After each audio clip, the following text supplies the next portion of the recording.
From the land of lakes, this is 10,000 Takes. Brought to you by Minnesota Score Radio.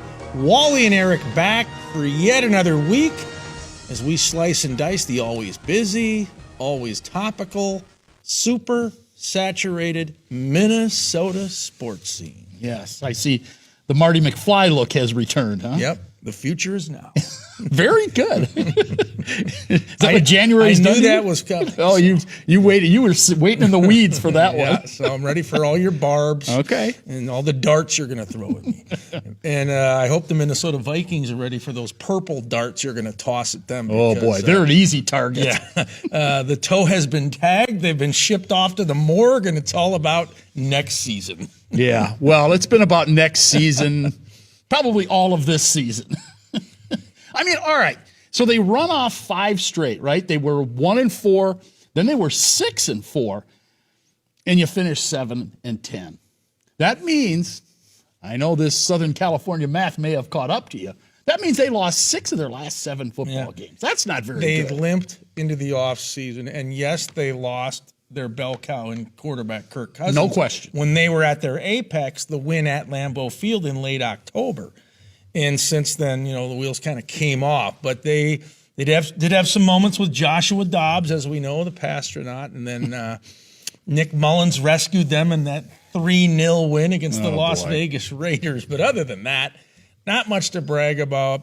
A horrible home record, 2-6. Boy, that goes back to the Les Steckel days. Yeah. Have they been that bad since then? I don't think they have. Highly doubt it. Yeah, that's a terrible. So them talking about the glass house, the house of noise being the, top home advantage in the NFL. That's just a bunch of noise. Literally. Yeah. And two, they lost Kirk Cousins and they had to go through, they had 4 different starting quarterbacks this year, oh, by the way, but they're not the only team, as we have talked about many times. Pittsburgh's in and they've gone through 3 quarterbacks. Yeah. Cleveland's in, they've gone through 4 quarterbacks. Joe Flacco being a guy that maybe your guy, Kwesi Adolfo-Mensah, might have gone after instead of going after Dobbs. If they didn't like Dobbs as an athletic type quarterback, which apparently Kevin O'Connell does not want to fit the quarterback into, he doesn't want to fit his system into the quarterback. He wants it the other way around. Maybe that's a guy that they should have pursued. Yeah, well, I mean, it's easy to second guess now, but you're right. And Kevin O'Connell, in my opinion, he needs to get some Gumby in him. He needs to be more flexible. Yes, agreed. You need to fit the pieces you have into a skill set that allows them to thrive. I mean, Joshua Dobbs, his pinnacle moment was when he came in as QB3. Right. Because Jaron Hall got knocked out against Atlanta a week after Kirk Cousins got knocked out. And Mulligans was already on the injury list. Yep. So there was no blueprint. There was no script for Joshua Dobbs. I mean, he didn't know his teammates. He didn't know the playbook. And off he went with one of the more incredible wins, I think, in the NFL's regular season, that game against Atlanta. But after that, the Vikings tried to micromanage him. Yeah. And he did okay against New Orleans because I think the playbook was still shrunk quite a bit. And they were allowing him to freelance quite a bit. But then as the weeks go on, the playbook got larger and larger, and they made him stand in that pocket and try to imitate Kirk Cousins, which he's not. And don't be mistaken. It took Kirk Cousins a long time, a good full season to figure out KOC's offense. And as good as he was talking in Josh Dobbs' ear, I'm not so sure that they wouldn't have been better off just letting Dobbs go, designing some bootlegs and some runs for him. Some RPOs. Yeah. Run pass option. Real simple stuff. Yep. Look, there's so much paralysis by analysis, especially in the NFL. Right. These guys or these coaches, they outthink themselves. And every team now has 25 coaches, including the head coach. You have too many cooks in the kitchen, my goodness. So it'd be nice if they could go back to a simpler time and just let these guys go. I'm not saying you have to be unstructured totally, but sometimes chaos is good. That's what it was with Joshua Dobbs, chaos. And the defense, Atlanta and New Orleans, they had no idea what was going on. You're laughing. Well, I think you're right. And they were just guessing at what was going to come next. And here's the other piece that we haven't discussed. the defense was not good down the stretch. The last 4 games, their defense was horrific. I mean, they were giving up basically 30 points a game those last 4 games. You're not going to win many football games giving up 30. And for most of the year, with the exception of a couple games, A, they couldn't run the ball, right, and B, they did not commit to the run. True. And so we can talk about lack of a running game, quarterback issues. Where does that all start? Up front in the trenches, your offensive line. Right. And until they fix that, until they get more physical on the O-line, these problems will continue to repeat year after year. I think it's a football team with a lot of flaws, the Vikings, and I realize things can change in the NFL quickly. Maybe a year from now we're gushing about them again. But at this moment in time, who do you like in the NFC North? Well, obviously you love Detroit. They're trending up. Right. Green Bay, youngest team in the NFL. This was supposed to be a rebuild. They're in the playoffs. Jordan Love looks great, and Chicago can't help but get better, right? No, and 2, Chicago is going to get the 4th place schedule for next season. And the number 1 pick from Carolina. And the number 1 pick from Carolina. So Chicago looks like they could be better than the Vikings next year. And, oh, by the way, the Vikings split with Chicago this year. They didn't sweep Chicago. No. So they split with the Packers, split with the Bears, and got swept by the Lions. That's not good. No, it isn't. That's 2-4 in the 2 North, and 4. right? Yeah. And you're not going to have Danielle Hunter probably next year. And you're not going to have Harrison Smith. It looks like he's going to walk away. And you may or may not have Kirk Cousins, depending on how much, Kirk Cousins and his agent want and how willing he is. Apparently, some of the reports say that he's willing to hang around and, play for a couple more years and be a mentor. If I'm Kirk Cousins, I would be saying, why do I want to stay here with a shoddy offensive line, no bell cow running back? I mean, who was that? Ty Chandler for a couple of games. I'd rather go somewhere to a team that's built to win now and be that missing piece. Yeah. What team would that be? I know you keep saying San Francisco. Look, but I love San Francisco. I love Brock Purdy. But if they fall short of the Super Bowl and get knocked out early, I wouldn't be surprised if Kyle Shanahan and that group thinks about, what do we do next? Look how quickly they gave up on Trey Lance. Yeah, They're did. impatient out there because their window is now. It's open now to win a Super Bowl. I think Purdy will be fine. The Cousins thing's probably just a pipe dream. But if they crater, they'll panic. Yeah, they will. They'll be unhappy. And they'll pay lots of money to Kirk Cousins to come to San Francisco. We'll see. Kyle Shanahan and Kirk Cousins do have a relationship. Right. I think that's my whole thing. From Washington, yes. You're right. All right, well, stick around. We're going to talk PWHL. That's Yes. right, women's hockey. Unreal. Yeah, we got some Trailblazers on the ice. All that and more coming up. 10K takes your purple post-mortem ticket.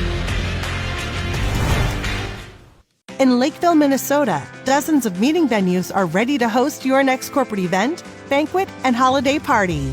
Lakeville has unique conference facilities, a variety of hotels, an abundance of team building options, and dining that are sure to impress. For suggestions that suit your needs, please call the Lakeville Convention and Visitors Bureau at 952-469-2020 or go to visitlakeville.org. Lakeville, we mean business. The excitement is real at Fond du Lac Casino. With over 650 slots to play, there's always something going on right in the heart of downtown Duluth. Come in to enjoy 2 floors of entertainment where you'll find some of the hottest new games along with a number of the old favorites. Play at your comfort level all the way up to high stakes where the payouts can be huge. Relax in a comfortable atmosphere and maybe get a beverage while you gather and have fun with your friends. Open 7 days a week so you can have a great time out at Fond du Lac. I've been meaning to give you these for many years. I think they're perfect.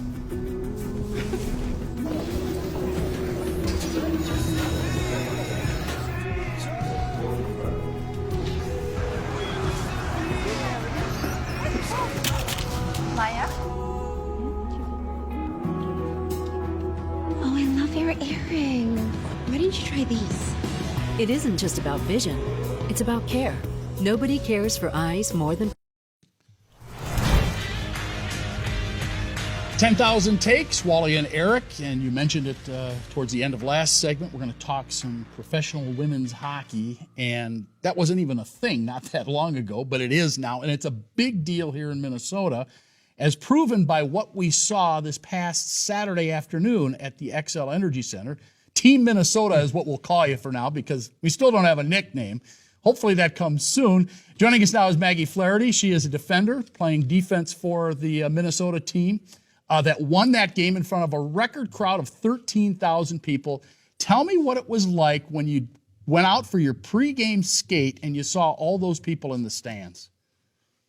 Oh gosh, it was unbelievable. I mean, I've never played in front of a crowd that big, and I'm sure a lot of those women haven't either. But just to see all the little girls and families along the glass holding up signs and just supporting us on, it really meant a lot. And I can't wait to see how the rest of the season goes with the fans. So far, early on, the level of play in the professional women's hockey league, better than you thought, or maybe what you thought? Give me your takes on that. I would definitely say better. I mean, it's so fast every single play. I mean, even making the jump from college not too long ago to this level, it definitely is very quick, and every single person out there is top in the world. So, I mean, yeah, and it's very physical, fast. Everyone is just top notch. Well, you mentioned top notch in the world. I've read some things that said that basically this is like the U.S. and Canada playing on a nightly basis with all the players from the U.S. national team and from the Canadian national team. Does it feel like that? Yeah, absolutely. I mean, even in preseason in Utica to these first couple of games, you can definitely see some rivals happen or that probably have been there from the Canada-U.S. teams that just end up dragging on to this league. So, yeah, definitely. My kids got excited the other day because they said, wow, it's physical. You know, they're knocking each other around. Did you get that vibe? Yeah, absolutely. I mean, I feel like the refs are kind of letting us play more than a typical women's game. Yeah, there's a lot of not just rub outs on the boards, but there's a lot of hits happening, and it's an exciting time. All right. Give me an idea of how you thought this was going to go and where it's at right now. In other words, you thought, well, hopefully this works out. But, boy, I'll tell you, you guys come out of the gates, winning early and then getting the crowds that you've been getting and then the quality of play. I mean, it's been a win-win all the way. Yeah, for sure. Definitely did not expect 13,000 people. Like I knew that it was going to draw a good crowd. Like it's a new league. It's great hockey. It's a lot of names that people on Canada and US know already kind of thing. But yeah, it's really exceeding my expectations of, 13,000 people. I can't get over that, but like I'm expecting at least 5,000, right? Like that is a lot of people to me. But yeah, it's really exceeded my expectations in all aspects. So we had your old teammate from UMD on recently, Gabby Hughes. She's up playing for Ottawa. She said when she was with the Bulldogs, if somebody would have said, yeah, there's going to be a league that will pay you to play when you're done in college, she would never have believed it. Can you fathom the fact you're getting compensated a fairly good amount of money to play hockey? I can't, because you can't complain, right? Like you're playing the game that you love, surrounded by your best buddies, and like you're getting paid to do that. Honestly, it just doesn't get much better than that. Yeah, and one of the questions I asked Gabby, and I'll float it your way as well, I said, well, do you have to have a second job? Because I know a lot of the startup leagues, there's situations where the players have to, maybe in the offseason, you're going to have to find another job. But Gabby said no. She said, I'm doing okay. She's not living high on the hog or anything, but I'm doing okay. Is that the case for most players? Yeah, I would say so. And honestly, for me, like as a 23-year-old, you can't complain too much. You're getting paid doing what you love.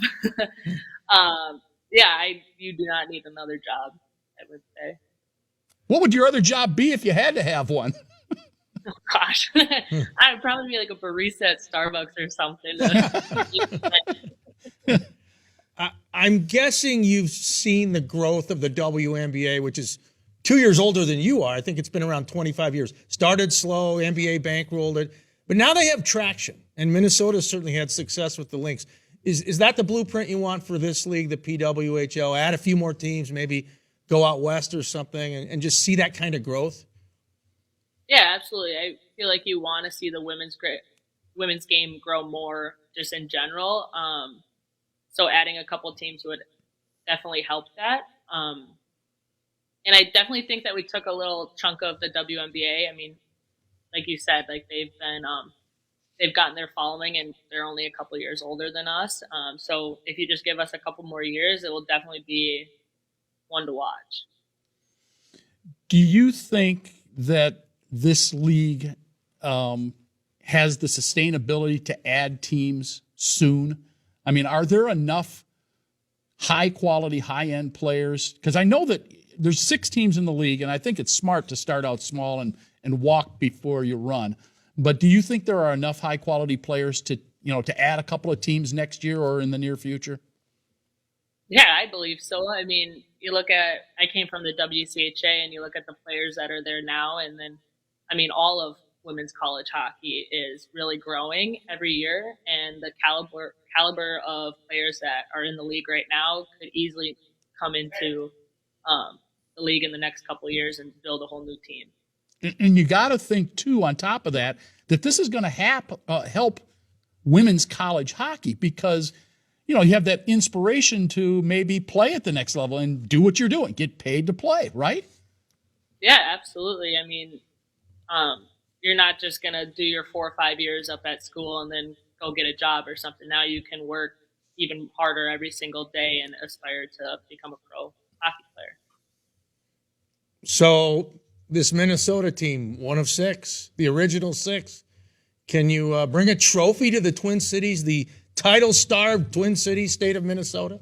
Yeah, I mean, that's the ultimate goal. It'd be nice to have a professional team bring it home. That's for sure. And you guys have a lot of Minnesota gals on the team, right? I looked at that roster, and you're just loaded with Minnesota players. Yep, state of hockey. Why not pick from it? Yeah. Well, we appreciate you coming on and spending some time with us, Maggie. Good luck to Team Minnesota or whatever the nickname is going to be going forward. And we'll look forward to seeing you down at the X real soon. Awesome. Thank you guys so much. Thanks, Maggie. She is Maggie Flaherty. She went to high school at Lakeville North, played hockey there, then at UMD, and now playing for Team Minnesota in the PWHL. Back with more here on 10,000 Takes after this. Stay with us.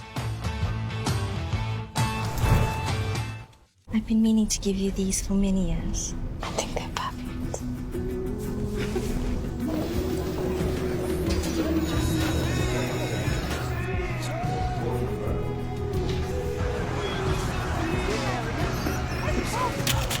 Maya? Oh, I love your earring. Why didn't you try these? It isn't just about vision, it's about care.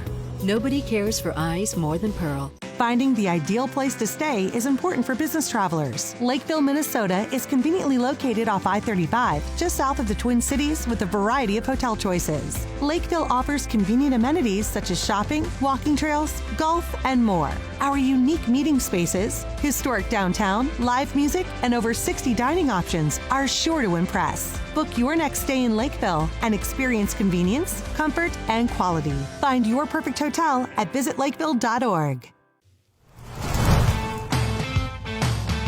Welcome back. Minnesota scores 10,000 takes. All right. Your Gopher men's basketball team has been playing pretty well out of the gate, particularly in the Big Ten, 3-1. Who would have thought? Now, they haven't exactly played Purdue yet, or Wisconsin, or Iowa, any of the ranked teams, but they're beating teams thus far, Maryland, Nebraska, Michigan at Michigan. I mean, those are 3 wins that you can have, and they're getting them this year. Yeah, they're building block wins. Right. I mean, it's still only year 3 for Ben Johnson. So he's still trying to lay the foundation. Remember, he's a very young coach. He was an assistant at Xavier when he took this job at Minnesota. There's definitely signs of progress. They've won 7 in a row going into their Friday night game at Indiana. That's a formidable test. I know the Hoosiers aren't ranked, but they're the Hoosiers, right? Yeah, no, this will be a challenge. One thing I think, too, that to me is impressive, remember last year at this time, everybody was eagerly waiting for this 5-star recruit, Dennis Evans out of SoCal, the 7-footer who could be a game changer, right? To show up on campus and put this program into rarefied air. Well, then he pulled the plug, says, I'm going to Louisville. So far, they've been able to withstand that, and they've got a lot of different guys contributing. So, yeah, it's good to see early. Hopefully they can keep winning the games they should and maybe steal one or two. Yeah, and I really like what they've gotten out of their point guard, Elijah Hawkins. This kid is electric. He is a great ball handler. He's a visionary on the floor. I mean, he sees his teammates, and he is making his teammates better, which is what a point guard's supposed to do. And he can score occasionally. He's not a scorer per se, but he can score when you need him to. And I watched him in person the other night at the barn. Fun to watch, fun player to watch. I think that this team is a gritty, fun team to watch. They win with defense, and they're really pretty balanced, too. I mean, there really are no big scoring stars on this squad. I think that kind of team, gritty, gutty, sweat equity, all that stuff, I think that's what will bring fans back to the barn. If they show up and see this almost an overachieving team. You think of some of the early teams that Clem had that started to get better. That was their MO. And then they brought in some star power and they took off. Right. But, yeah, it's good to see them off to a solid start, but they have to keep it going. Yeah, no doubt. All right. The other team we should talk about briefly here, your Minnesota Wild. They have scuffled of late. And really, injuries have much to do with it. Kirill Kaprizov out of the lineup, with the upper body injury. You don't know when he's coming back. They've struggled against Dallas this year. This is a team that can ill afford one of these long losing streaks again because of what happened early in the season. I mean, they really cannot stumble too much longer. Yeah, and what's happening now, I mean, they started out, I think, 11-3 under the new head coach, John Hines. Most of those were regulation 2-point wins. They were good wins. Now they've gone back into this slump, and these losses have all been regulation losses where they're not even getting a point. I mean, I think back to, a week and a half ago, Winnipeg, home and home. They lost 2 regulation games to a team ahead of them in the division. They've had their troubles, as you said, with Dallas. This looks like a team that might be in rebuild mode, and the injuries are part of it, but they're not going to stop the season and wait for guys like Kirill and Philip Gustafson to get ready to go. That's the nature of the beast. Yeah, certainly is. All right, takes of the day coming up next. You are watching 10,000 Takes. Stay with us.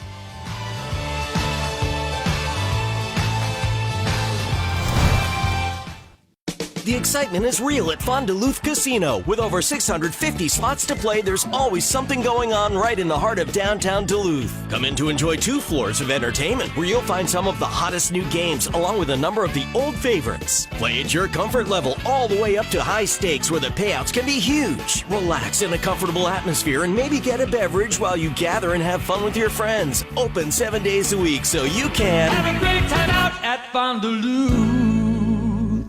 I've been meaning to give you these for many years. I think they're perfect.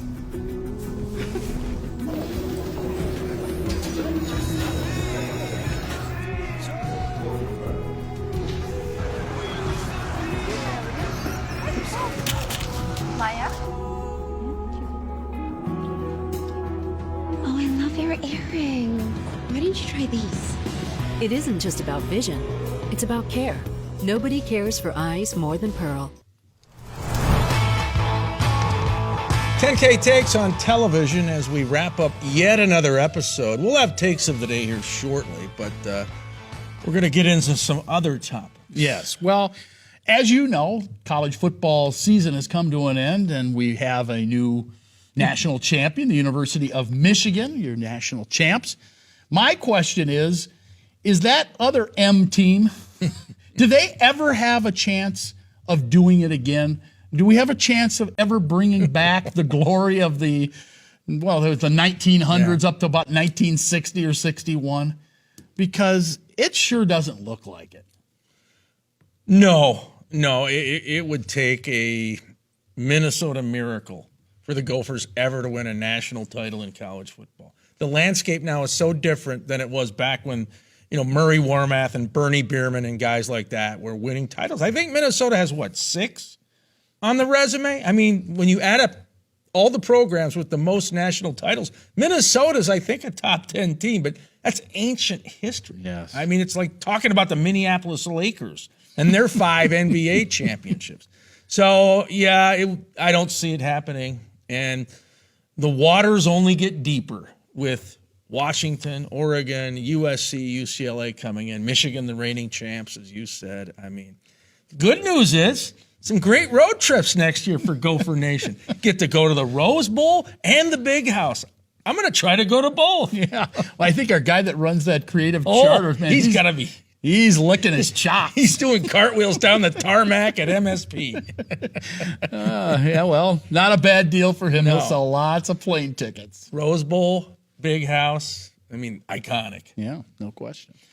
All right. Well, what kind of mood are you in this week? Uh-oh. Beaming brownie, grumpy guardian, demanding diva. What might it be? Well, the NFL season, of course, is done for your Minnesota Vikings. They finished with a 7-10 record. This, of course, on the heels of losing 6 of their last 7 games, including their last 4, where they just were terrible on defense. So it's time to give head coach Kevin O'Connell a grade on year 2. Year 1, I'd say, was a solid B, if not a B+. They won 13 games. They made it to the postseason, of course. Didn't go so well when they played the Giants last year in the first round of the playoffs. But nonetheless, they were a playoff team, won the division. This year, not so much. 7-10. I know you were missing your quarterback, but that's part of the problem. You went through 4 quarterbacks. It was a quarterback carousel. The only guy you didn't try at quarterback was this guy. Yes, Uncle Rico Dynamite from Napoleon Dynamite fame. He could throw the ball over a mountain. You know that, don't you? Yeah. Look, I think that Kevin O'Connell made some errors in judgment with regard to his quarterback position. I think that Joshua Dobbs perhaps could have given him more if he would have designed his offense a little bit more around Dobbs instead of the other way around. I also think that he made some personnel decisions that weren't so smart, and I think he made some game day decisions and game time decisions that weren't that great either. And look, when you lose 6 of your last 7, that means you did not do a good job down the stretch. And that's where you need to win football games going into the postseason. I give Kevin O'Connell and his defense that wasn't very good in those last 4 games, giving up about 30 a game, a solid D. So you better get better D next year, or it's going to be de facto out the door. So it's not KOC in your world, it's KOD. KOD. Yes. And the mood meter, there it goes, right in the middle, demanding diva. You want more out of a guy who brought so much to Minnesota last season until the postseason. Correct. Okay, well, my take of the day is this. We had Maggie Flaherty on earlier from Team Minnesota of the Professional Women's Hockey League. None of these original 6 teams has a nickname yet, which I just find baffling. I mean, I love the concept. Everybody seems to be happy that you have, the females are getting a chance, but give them a nickname. Well, I've got the Minnesota quandary solved. It's real simple. Become the Minnesota North Stars. I like it. It's a legendary logo. The colors are catchy. You and I go to Wild games. You see just as many North Star sweaters or caps in the crowd as you do Wild Iron Range Red or Rust or whatever that color is. Rust. And the Wild even wear North Star throwbacks. This is simple. Buy the rights back from Dallas if you have to. Become the new Minnesota North Stars. You will sell jerseys and caps. You'll make money. Yeah. You know what? It's not going to happen. Yeah, boy, it's unfortunate. All right. On that note, we got to go. Let's FedEx out those thank yous. One to Paul Langfellow, David Weld, Rocky, Maggie Flaherty. For Wally, I'm Eric saying so long. This is 10K Takes Your Sports Ticket.